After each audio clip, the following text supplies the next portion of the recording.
ড্রাইভারি কষ্ট রে, ড্রাইভারি জীবনটা অনেক কষ্টের। সেই মিরপুর যাত্রী নামা দিয়ে আসছে, এখন বাজে রাত 1টা, গাড়িতে আজকে ঘুমাতে হবে কতটা কষ্ট করে। তারপরও অনেকেই বলে যে ড্রাইভারদের অনেক স্বাধীনতা।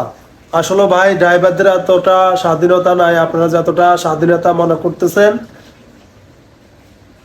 এই সারা রাত গাড়ি চালিয়েও ঘুমাতে কষ্ট হয়, আবার গাড়ি নিয়ে দিনের বেলা যেতে হয়, যাত্রীদেরকে সুন্দরভাবে তাদের বাড়ি দরজা নামায় দিতে হয়। আমাদের ড্রাইভারদের জীবন অনেক কষ্টের ভাই। তো যা হোক, আজকে চলে আসলাম আমাদের ঢাকা আরামবাগ যে কাউন্টার লাল সবুজ পরিবহনের।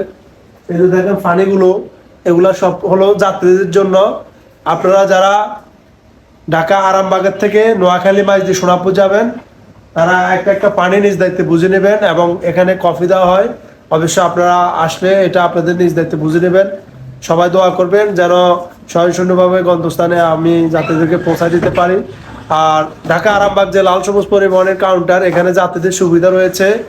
যাত্রীদের একটা পানি দেওয়া হয় এবং একটা কফি দেওয়া হয়। এই জিনিসটা আপনারা সবাই আপনাদের নিজ দায়িত্বে বুঝে নেবেন।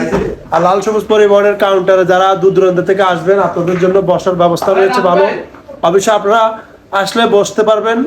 ওইখানে ওয়াশরুমও রয়েছে যাত্রীদের জন্য। আর কাউন্টারটা হলো এসি রুম। তো যা হোক, আপনারা সবাই ভালো থাকবেন। আর যারা সাবস্ক্রাইব করেন নাই, তারা আমার চ্যানেলটা সাবস্ক্রাইব করে আমার পাশে থাকবেন। আসসালামু আলাইকুম।